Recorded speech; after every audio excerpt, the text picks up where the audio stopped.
Daniel Farke seems to have steered the ship in the right place at long last with Leeds United this season. Finally, we can now say they will be back next season playing in the Premier League. And rightly so too. A team like Leeds United, how iconic they are, a stadium, full atmosphere and life that they bring, which is Ellen Road, they should be playing in England's top division. So the man that took the team out of a ever increasingly hard league, and one that can suck you in for a long period of time. I mean, Leeds know that better than anyone else. That man being Daniel Farke, he has done the job, and just like the players, deserves the breath of the promised land once again. Yet, bizarrely, he may be sacked and replaced before the opening day of the Premier League season. There strangely may be some sense in that decision too.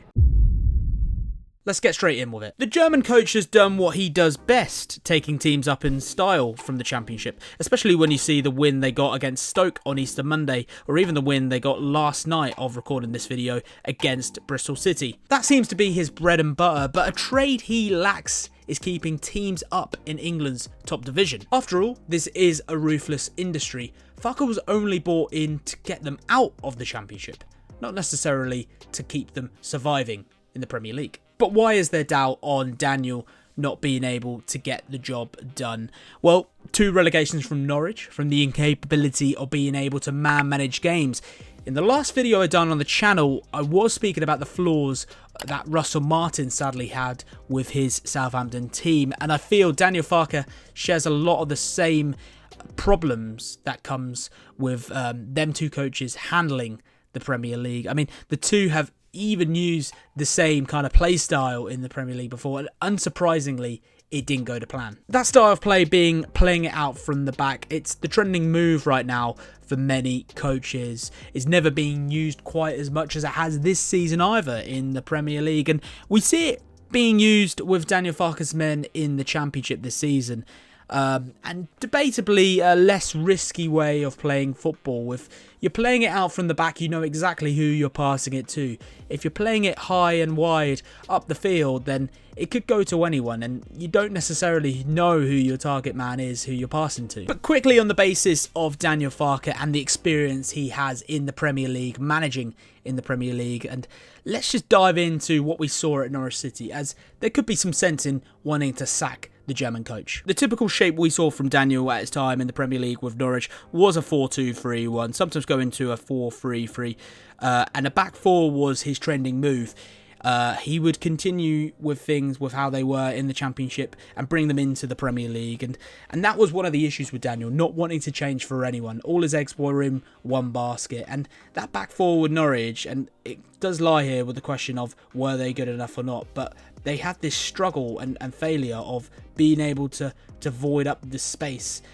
The attackers found so many easy chances and easy chances to fill up so much space in the box because of Norwich's inability to defend. And essentially all fingers lie there to the manager, and you know, did Daniel get the best out of that midfield, for instance? He would go to a back 5 eventually later on, before he got sacked in the Premier League the second time round, but by then it was a little bit too late, and yeah, like I said, he did get the sack. But yes, a flat back 4 would find themselves struggling to fill the space up as much as they could against opposition players. There's nothing wrong with going with the 4-3-3 in the Premier League, but essentially Daniel struggled with getting that balance right. The defence, whether they were good enough or not, doesn't matter here, but getting the use out of them holding midfielders, you know, getting the use out of them efficiently was what he struggled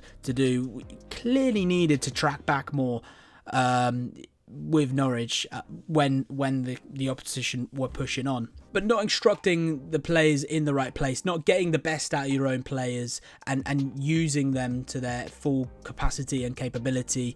It's something of, you know, not being able to manage games, breaking down your opposition. Managers like Sean Dyche and Gary O'Neill, and we'll speak about Gary O'Neill here. Wolves did have that perfect balance that Daniel Farke didn't have in the 23-24 season Wolves when they stayed up. They had a lovely balance between the wing-backs being able to be them typical playmakers, but still performing to track back The wing-backs being Nelson Semedo and Ryan Aït-Nouri, who are two very fast-paced players and could perform with ease in the Premier League, given how high tempo it is. Gary had a sharp, cunning shape and system, and more times than not provided threat to the opposition. Farke didn't have that same continuous effect at Norwich, but can he with Leeds? He doesn't have to essentially do a carbon copy from Gary O'Neill's tactical plan and shape, but he's got two very quick players there in them wing-backs of Junior Firpo and Jayden Bogle. And just going back to here, Daniel Farke would give the thumbs up to Max Aarons, to Demetrius Giannoulis to play up high. And essentially this is a Daniel Farke shape itself. But the midfielders, we needed more from them. Why didn't we get more tracking back?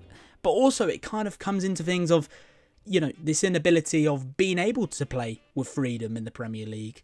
That's something that new teams struggle with. So yeah, it's important to get that balance right. He needs to replicate what Gary O'Neill was able to perform in the 23-24 season. And Gary O'Neill would be a perfect coach to come into that Leeds side if Daniel is to go.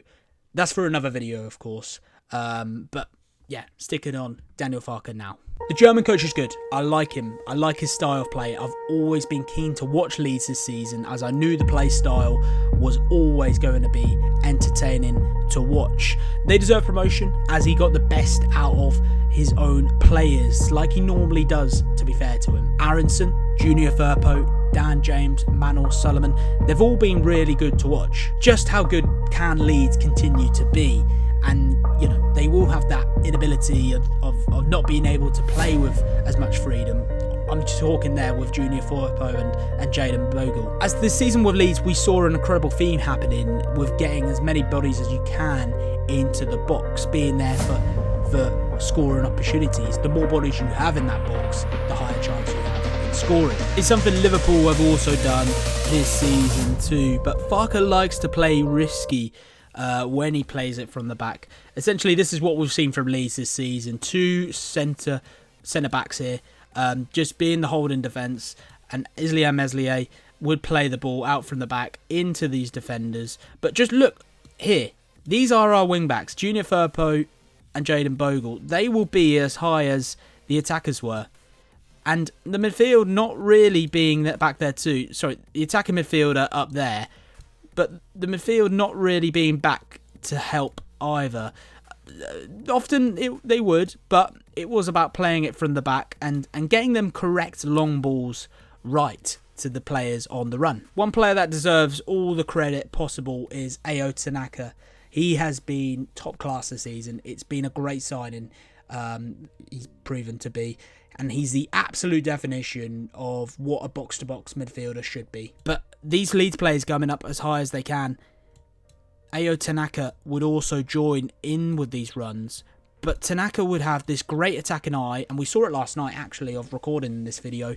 He scored against Bristol City. He has a great attacking eye of where to be at the right place, at the right time, in the box. But he also has this credible ability of being able to track back and be there for great defensive support. It's a funny one with Leeds because the system itself is impeccable. It's really good.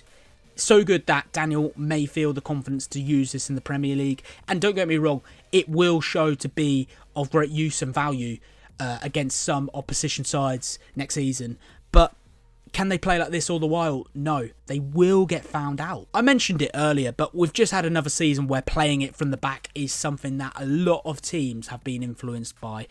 Even to the point that opposition teams are getting better and wiser just to know how to win the ball back when going forward and putting pressure on. Teams like Brentford, Newcastle, Man United and Chelsea, they've all found it easy to push that Southampton team when they've had the ball in their own half this season. Leeds surely can't repeat the same thing as the Saints, play all 38 games like that next season. Teams will catch them out, and given Farke's used to play Firpo so high up the field at times, and the same with Jayden Bogle on the other side, they've looked so effective to the point that it will become confident and a strange belief from Daniel to use that in the Premier League next season. And why does he have that voice of confidence to use it? Because they have been, and I will use that word again, impeccable. Just look at this screen grab here when Leeds played Sheffield United last month. The Blades made a dangerous counter-attack up the field, but just look how many players are left back and tightly together too. I mean, it was Brereton Diaz and Tyrese Campbell who were the ones breaking through that defence, but they can't stick with this in the Premier League, and given Farke's inability to have that strong balance in England's frightening top division, may see Leeds return back into the Championship. It was Tyrese Campbell who actually was the one who had the final say in the matter with a shot, and he failed to score, but that was partly because of Meslier coming out and winning the ball back from putting the pressure on him. But who's to say the French goalie will have the same outcome when coming up against Mbeumo or Alexander Isak or even Cliver at Bournemouth? This league is a fast-paced one, and that's because you have players playing in it with ridiculous amounts of agility. Them wingbacks and even midfielders won't have that same level of freedom as they have done up in the field next season for Leeds in the Premier League. Daniel Farke seriously needs to start getting creative with the tactics at Leeds. If not, he may have 3 relegations on his hands on his CV. We speak about Norwich City in the Premier League and Leeds United going into the Premier League, but something that obviously is quite clearly the difference is the transfer budgets when it comes to both these clubs when tackling the beast that is the Premier League. If Daniel is to be the man in charge, he will have full financial backing from the owners. Yet, does having a high budget even gain you assurance to gain Premier League safety? Southampton spent over 100 million, and look where that got them, competing with saving themselves from embarrassment right now to try and not share a record with Derby for the worst Premier League season ever. Leeds need to really buckle in and make some well-efficient and well-worth signings, something that Southampton didn't do, using that transfer budget to their own best capability, despite whether Farke goes or not. The other 2 clubs that came up with the Saints also spent 100 million and are also going down as well. So having a high budget doesn't necessarily assure you safety in the Premier League. Making signings is great, but that issue you have is trying to blend that squad together before the season ends. You've got to use that time to create survival, not go down. Let's not be negative for the whole video though.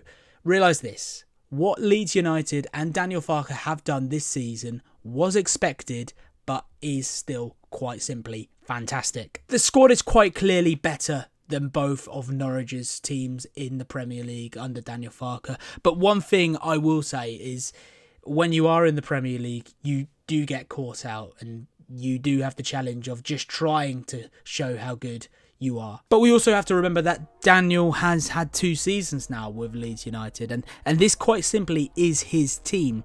If the club are so ruthless to sack him, then it needs to be in the next 2 months at least, rather than down the line. What are your thoughts on the situation though? Should they sack Daniel Farke or not? Create some discussion down below in the comment section and let me know how you feel about this particular topic, especially you Leeds fans. 2 consecutive seasons right now of all 3 teams that came up going straight back down.